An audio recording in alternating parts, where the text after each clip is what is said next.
Islam is not just a religion, it's what we call a deen in Arabic, which means a way of life. It's a comprehensive idea, concept, and from it emanates various concepts and values to live our life and to form a unique, successful civilization.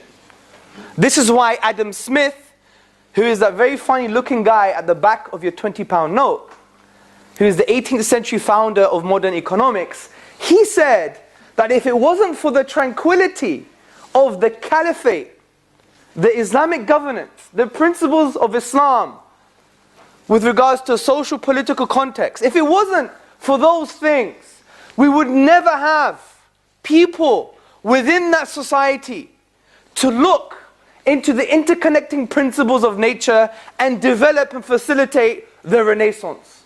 Adam Smith.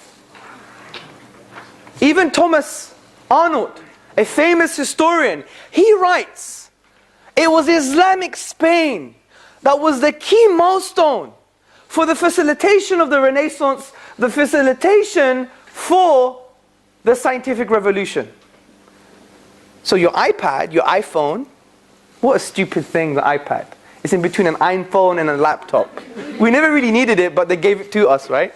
Consumerism. That's what consumerism is. It says you have too many needs, and we know which needs they are, and by the way, we have a product for you. That's consumerism. Anyway, different topic. But the point is, brothers, sisters, and friends, Islam facilitated the Renaissance because of Islamic Spain, as per the words of Professor Thomas Arnold.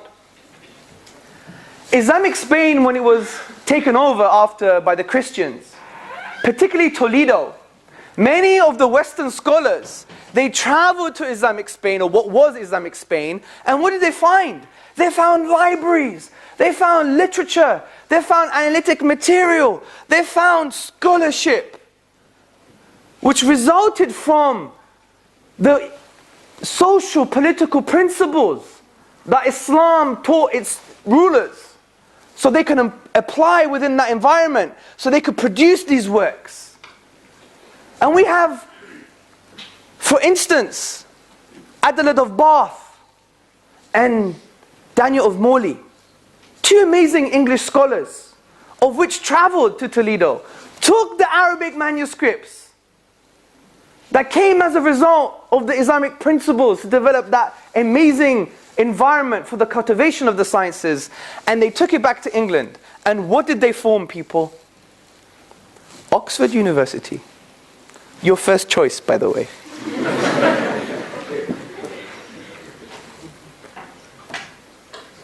And many of Western scholars, they traveled to Islamic Spain to translate these works, and hence it formed the basis for chemistry, for astronomy, for geology, and all these different sciences. So the Renaissance was as a result of Islam, which is as a result of Allah. So thank Allah.